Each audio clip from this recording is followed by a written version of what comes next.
Well, the Vikings lost. Took 6 games. Week 7, they lost to the Philadelphia Eagles in Philadelphia. And all credit due to the Eagles. They played a great game on defense. Carson Wentz didn't look very good, but he's a rookie. And defenses are getting film on him, and the Vikings are very good, so they made him look a little silly. But hey, his team won. So credit to where credit is due. It was a weird game. It was a strange game. There were a lot of fluke plays, a lot of weird turnovers and stuff, and special teams mistakes by the Vikings, which are uncharacteristic. And Andrew Sendejo intercepted the ball and almost scored, and instead they got 0 points. There was another turnover that the Vikings defense forced in the red zone, and they got 0 points. And then they allowed a kick or punt return for a touchdown, and Marcus Sherrills fumbled on a punt return.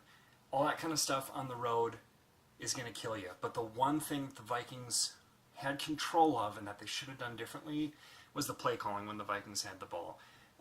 It's just the offense is a mess when you're coming out of a bye week, which the Vikings usually play flat, unfortunately, and you're on the road against a team with good defense, very good defense, and a good pass rush. And the Vikings have a bad offensive line, and they dialed up all these long developing plays. Now I get it, they wanted to get the run game on track, and it was actually kind of working, but you don't ask Sam Bradford to hold on to the ball for a long time behind that offensive line against the Eagles defense in Philadelphia. You just don't. And they did it, and they stuck with it all game long. I didn't see halftime adjustments, and I blame Norv Turner. I really think it's his fault. I don't think he's going to be the offensive coordinator of the Vikings next year, and he may not be the offensive coordinator of the Vikings at the end of this year. I wouldn't mind seeing Sperano and Shermer maybe getting together and doing some of the play calling. That's what it felt like in the beginning part of the season when Bradford was getting rid of the ball so quick.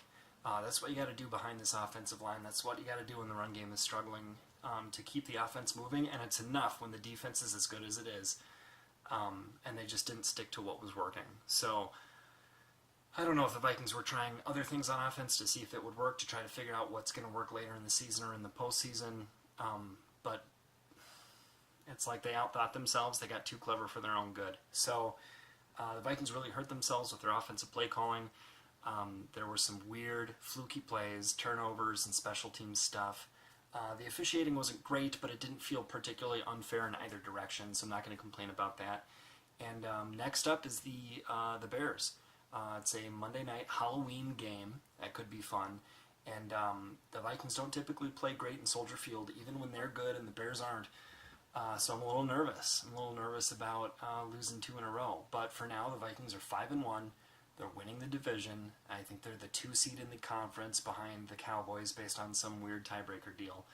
And that's good enough for me. So hopefully Zimmer will get the team straightened out and kick some butt this week, and the Vikings can get their ship turned around. So congratulations, Eagles fans.